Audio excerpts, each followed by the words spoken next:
good morning, sir. And it's an honor and a privilege to interview you, sir. So nice having you in our studio today, sir. Thank you very much, sir. All right, sir.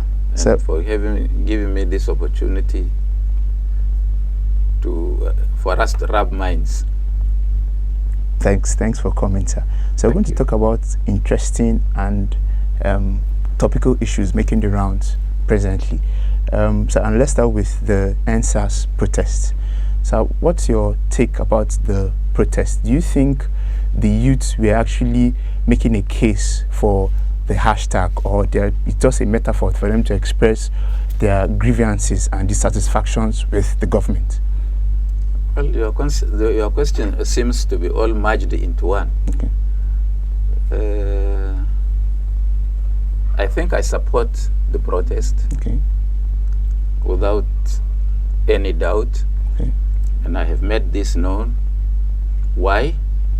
Because it is an inalienable right of every Nigerian, okay, according to our own accepted constitution, okay, to protest bad policies of government, okay, or to provide policy direction, okay, for any government. Okay.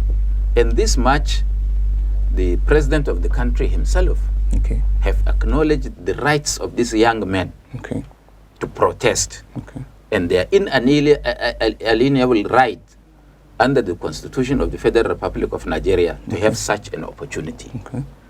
And just recently, about 3 days ago, the government went jittery, okay, because they learned that the SARS people will be on the streets again.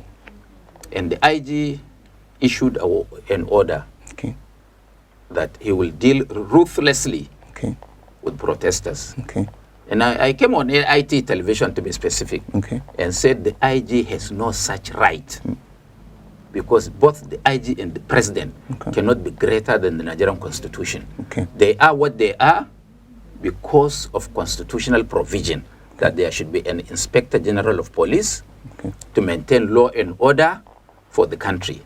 And General Buhari is not the strongest man in Nigeria. But today, because according to the Constitution, somebody should be elected to hold that office. That is why he is there. Having said this, there are a lot of things a lot of people didn't understand or know. We have pre-colonial law called Public Order Act. And the police were hiding behind that to say that whoever wants to do any gathering or protest must obtain the permission of the police. That law doesn't exist anymore, and nobody can hide behind that law to say that he's stopping Nigerians from expressing their views on any issue. Why was it not there? We took them to court at the beginning of General Obasanjo's regime, when it was frivolously being used by the police. And we got judgment. The police appealed to the Court of Appeal. We again got judgment against them, that the Public Order Act is injurious to certain sections of our 1979 Constitution, as severally amended. Therefore, it is null and void. The police never appealed to the Supreme Court, which now means that that judgment subsists.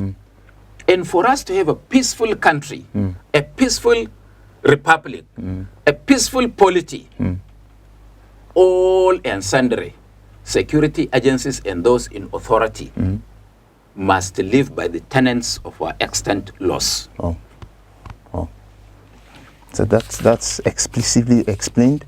So, but from the whole protest and from what just happened the last 2-3 weeks, so what do you think Nigeria as a country should learn moving forward, so that unfortunately, so many things have happened. Lives were lost, people lost their properties worth millions of naira and billions of naira. So what do you think the government should do moving forward? Have we really learned any lesson from the whole protest? Or what do you think we should do moving forward, sir? Well, first and foremost, yes, sir, I could have wanted you to ask one question. Okay. Who is liable for destruction of life and property? Okay. I want to say categorically, and I've said so before, Yes, sir. that it was never the protesters that I saw Okay. that was responsible for that. But there were a lot of rumors going on. Yes. And there were a lot of allegations going on. Yes. That violence and destruction were caused by elements that have some connection, Okay. nexus connection with those in authority. Okay. Therefore, the government and the authority should mirror themselves Okay. and know their involvement Okay. in the loss of lives and in the loss of properties. Okay. Because this protest was going on for some days Peacefully? peacefully. Yes. Everybody has seen that. Yes. And I'm sure I can show you now Okay. in my phone Okay. that agents of state were bringing armed protesters in droves of SUV vehicles. Where do the protesters get that kind of vehicles? From? And it is said, or it was alleged, that people were brought from other states of the federation and neighboring states of Abuja to really cause mayhem in order to give the protesters a bad name, so that they could attack them and kill them. And in Lagos, to say the least, I don't think the protesters who are being protected by electricity at the toll gate could have put off that electricity just for them to kill themselves. So somebody must have been responsible. Who is that somebody? I don't want the Judicial Commission of Inquiry to come back and tell us that it is an unknown soldier. No, it is a known soldier. Now, the soldiers tried to push the back onto the Lagos State government that they invited them. Did the Lagos State government invite them to go and kill their own people? That is a question that they must answer. And were they just out of overzealousness, just trigger happy, shot and killed the sons and daughters of innocent Nigerians?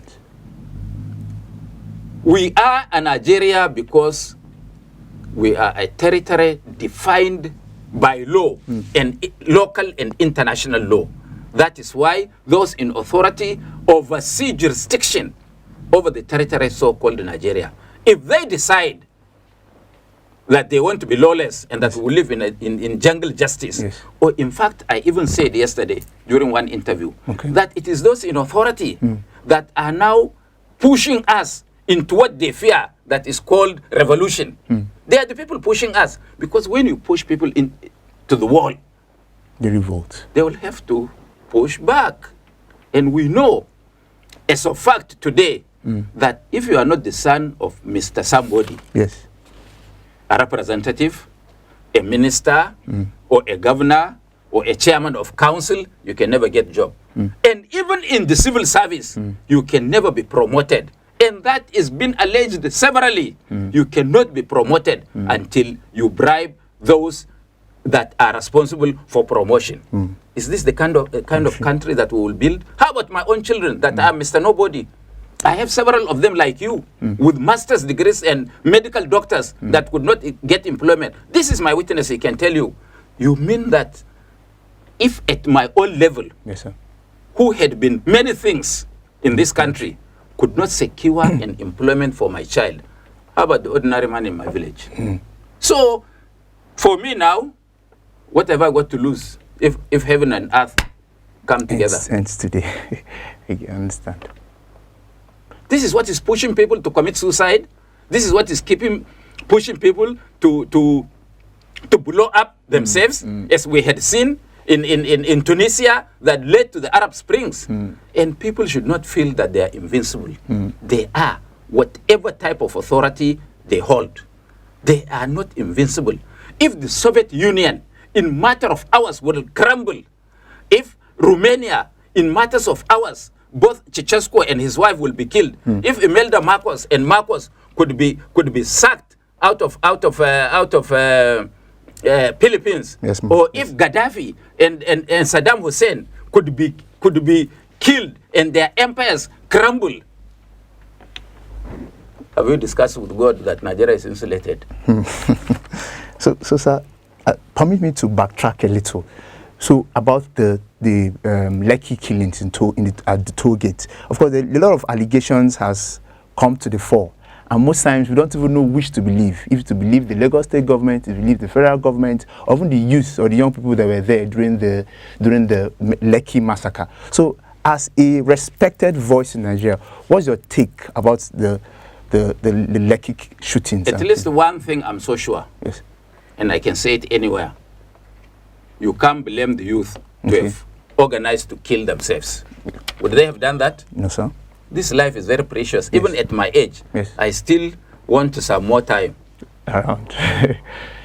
Huh? Yes, sir. I wouldn't just want to die. Even though for now I have nothing to lose. Okay. So at least those young men and women wouldn't have organized their own massacre. Okay.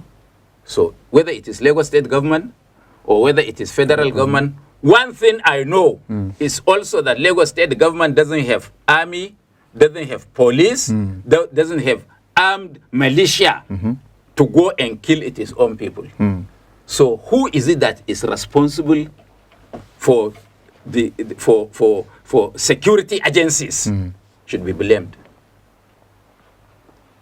And just because I ask you to come and quell riot, does it mean that I ask you to go and kill people? Shoot people, unarmed people. There are stages you can follow before you reach that one. So when did stopping somebody contravening curfew made it a law in Nigeria that person should be shot dead? Is that what you are telling me? Are we living in a banana republic? Well, we are living under a country administered by law, and we must follow those laws. You see, what those in authority don't understand is that they should reflect back. They should reflect back. Where is Oibo who colonized us? Where is Balewa? Where is Ogu Ironsi? Madubello. Where is Gawan? Can Gawan do anything now? Where is Murtala Mohammed? Where is Obasanjo? He's fighting to save his neck, even though he's still alive. He's been president for nearly 11 years in Nigeria. Where is Shagali? Where is Babangida? Where is Abacha? Where is Eradua? Where is Jonathan? Do they hold any authority? It means those that are here today, tomorrow will be in the same shoes with Gawan, Jonathan, and others. They will be powerless. My greatest role model politically on earth is Hassan El-Turabi. Have you heard of him? The North African? Hassan El-Turabi was the Sudanese politician who died last year. He was but everything in Sudan except the president of the country. At a certain time, he was Speaker of the Parliament, he was Secretary General of the party, he was Attorney General of Sudan, he was Professor of Law and Head of Department of Law, Dean Faculty of Law, and Vice Chancellor of the University of Khartoum. That is the man that was organizing people, put them into the army with the sole aim of taking over government. And because he wanted to be in government and near corridors of power, he had to marry Sadiq al-Mahdi's junior sister. Have you heard of al-Mahdi? Just to bring him to close to power so that he could nurture some people in order to take over government. When he died, the Sudanese flag was run at half-mast for 3 days, despite the fact that he has never been head of state. And he spoke fluent French, fluent German, fluent Russian, spoke better English than the Queen herself. Wow. And Oyubo people in the world have agreed that don't to go into any argument or dialogue with Hassan El-Turabi because of level of intelligence. He was my role model. And Al-Bashir, he was the one that nurtured and brought up Al-Bashir to become the commander of Sudanese forces in southern Sudan, just to enable him get enough contact with the military so that he could overrun Khartoum and take over government. They did that. And suddenly he became al-Mahdi's ideologue, who was, al-Bashir's man, who whatever he says was law in Sudan. They fought. Al-Bashir jailed him for years in prison. And this is a person that even as Attorney General, whenever